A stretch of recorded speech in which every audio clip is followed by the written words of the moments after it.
Hey, welcome back to Ping Pong Flicks. My name is Chris Wong. The rumor is that social media embargo will be lifting tomorrow, or by the time you see this, it may or may not have already lifted.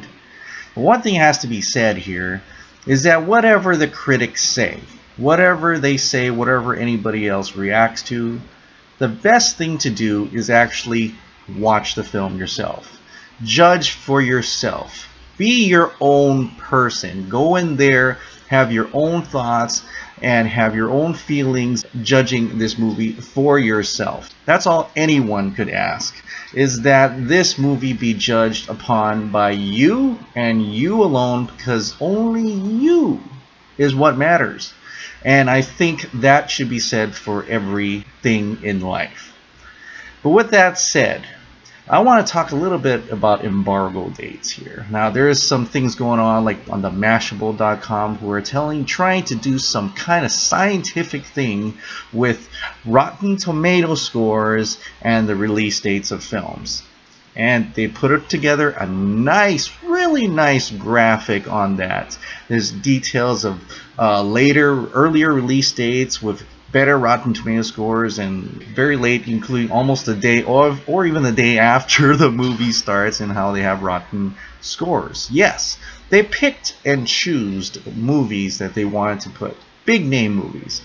But one movie they have not wanted to mention, and everybody tries to forget about it, and how could you really? Because it's a gigantic movie. It's a big, gigantic blockbuster, and that is Star Wars Episode 7, The Force Awakens. Force Awakens opened up on December 18th of 2015, and when I say December 18th, it's actually really December 17th, the night before. The embargo for that lifted on the 14th, on a Wednesday, the day before the night of the release.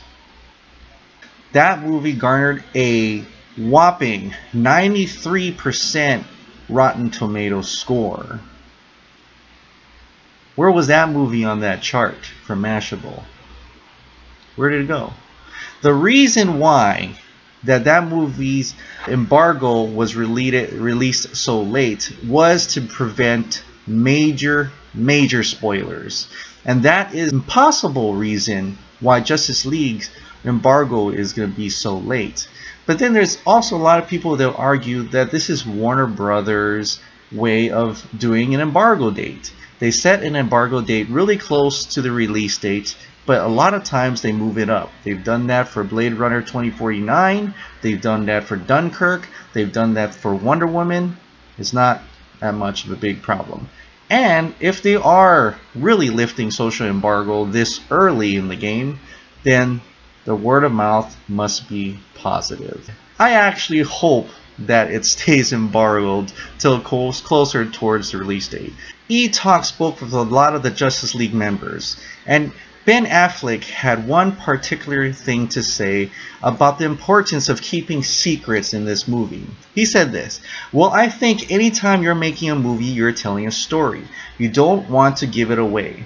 These movies, people pay a lot of attention to them, so they have to work a little bit harder to keep it secret. There's some cool reveals and fun twists, and so far we've managed to keep them secret."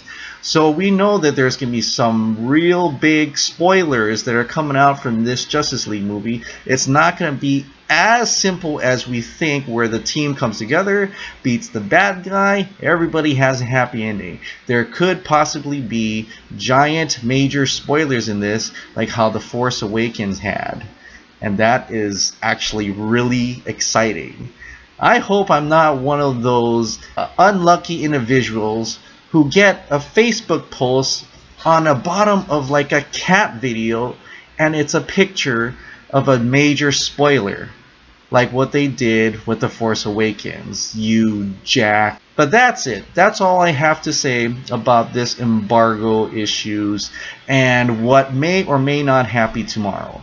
But for what it's worth, brace for impact, but remember, please judge a movie from your own thoughts and your own opinions, and you'll be way better off for it, because maybe your opinion is different from everyone else. Alright guys, thank you so much for subscribing. Thank you so much for watching. Godspeed. I'll see you next time. Bye.